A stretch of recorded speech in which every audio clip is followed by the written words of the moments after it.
అస్తమానం అదృష్టం దురదృష్టం అనే మాట మాట్లాడే వాళ్ళ ఇంట్లోంచి లక్ష్మీదేవి వెళ్ళిపోతుంది అన్నాడు. ఉండదు ఆవిడకి. లోకాన్ని బాగు చేయడానికి శ్రీ మహావిష్ణువు అదృష్టం మీద ఆధారపడలేదండి.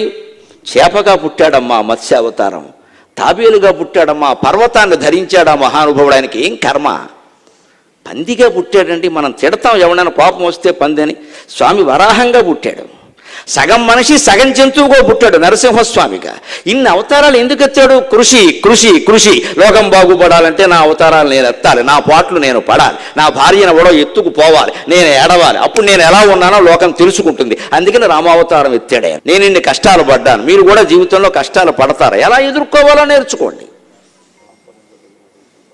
ఇది రామావతారం, ఇది కృష్ణావతారం. కృష్ణుడు ఏమైనా సుఖపడ్డాడు? చెరసాల్లో పుట్టడం ఏంటండి కర్మ. మనమంతా ఆసుపత్రిలో పుడితే.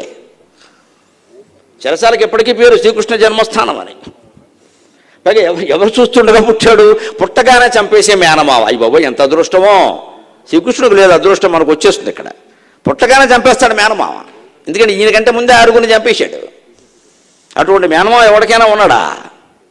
ఆయనకంటే మనం అదృష్టవంతులం. మన మేనమావలు ఎవరో మనం చంపేసేవాళ్ళు కాదు. ఉంటే పిల్లలు ఇస్తారు, లేకపోతే లేదు, కానీ చంపేయరు. ఆయనకు అదో దురదృష్టం. పిల్లని ఇవ్వకపోగా, ఆ ప్రతిపాదన లేకపోగా చంపాడు. పైగా ఒకటా రెండా? మీరు భాగవతం లెక్క పెట్టుకోండి అమ్మా. 9 ఏళ్ల వయస్సు వచ్చేలాగా శ్రీకృష్ణుడి మీద జరిగిన హత్యా ప్రయత్నాలు 30 అండి. 30. ప్రపంచ సాహిత్యంలో మరి ఎక్కడ ఈ పసిబిడ్డ మీద ఇన్ని హత్యా ప్రయత్నాలు జరగలేదండి. అది కృష్ణుడి చరిత్ర. అదేమి అదృష్టం కాదు. అది అనేక కష్టాలు ఆయన పడ్డాడు. పుట్టుక ఇలా ఉంటే చనిపోయినప్పుడు వారం రోజుల పాటు శ్రీకృష్ణుని శరీరం దొరకలేదండి ఎవ్వరికి. 16,000 కాదమ్మా, అష్టమహిషులకు కూడా దొరకలా. అత్యంత ప్రీతిపాత్రుడైన అర్జునుడికి ఆయన కళేబరం దొరకడానికి వారం రోజులు పట్టింది. వారం రోజుల పాటు కృష్ణ పరమాత్మ శరీరం అడవిలో కింద ఉండిపోయిందంటే ఎలా ఉంటుందో మీరు ఊహించవచ్చు. దాన్ని ఆయన భరించాడే. కావాలని పోయేవాడెవడో బాణవేగానే బొటనవేలు చూపించాడే, వేసేరబ్బాయిని ఇదే ఆలస్యమని.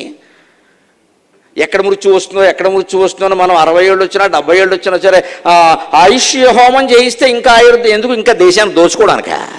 సరిపోలేదు ఆయుర్దాయం నీకు? ఇంకా బతికి ఏం చేస్తావా? ఇంకా ఆయుర్దాయం పెరగాలి, ఎందుకంటే ఇంకా ఆస్తులు పెరగాలి. అందుకని ప్రతి ఒక్కడికి ఆయుష్ హోమం కావాలి. ఇక్కడ అసలు షష్ఠపూర్తి జీవితం అయిపోయిందని చెప్పారు. అందుకే షష్ఠపూర్తికి ఉగ్రరథ శాంతి అంటారు. ఉగ్రరథం అంటే పాడే. కలియుగంలో ఆయుర్దాయం 60. మహావిష్ణువు కలియుగంలో ఉండే వాళ్ళ మీద ప్రేమతో ఇంకో 60 ఇద్దాం, 120 అన్నాడు. 120 ఎవడు బతకట్లేదు. నిజానికి రామానుజస్వామి బతికాడు, ఇంకెవరూ బతకలేదు. అదృష్టం అందరికీ పట్టదు. అది దాని గురించి కాదు. ఆయుర్దాయం పెంచుకోవడం కాదు. ఎంతసేపు 120 ఏళ్ళు బతికిన రామానుజులు చేసిన పనులన్నీ మనం చేసామా? పోనీ 32 ఏళ్ళకి సమీక్షించి చెందిన శంకరాచార్య చేసింది అయినా మనం చేసామా? ఏది లేదు. మనం 32 వాడిని వదిలేసాం, 120 వాడిని వదిలేసాం. డబ్బులో ఆ పైన పదవులో ఆ పైన పేరు, పబ్లిసిటీ, ప్రచారం. ఇలా ఏడుస్తూ ఉన్నంతకాలం మనం ఉపాధ్యాయులం కాదు కదా, విద్యార్థులం కూడా కాలేమండి కనీసం. దీని నుంచి, ఈ వలయం నుంచి బయటపడాలంటే అనవరత కృషి, దానికి అదృష్టం కలిసి వస్తుంది. మధ్యలోనే మన వ్యక్తిత్వం అన్నాడు సర్వేపల్లి. వ్యక్తి ఎటువంటి వాడు అనే విషయం అక్కడ బయటపడుతుంది. అదే వ్యక్తిత్వ వికాసం.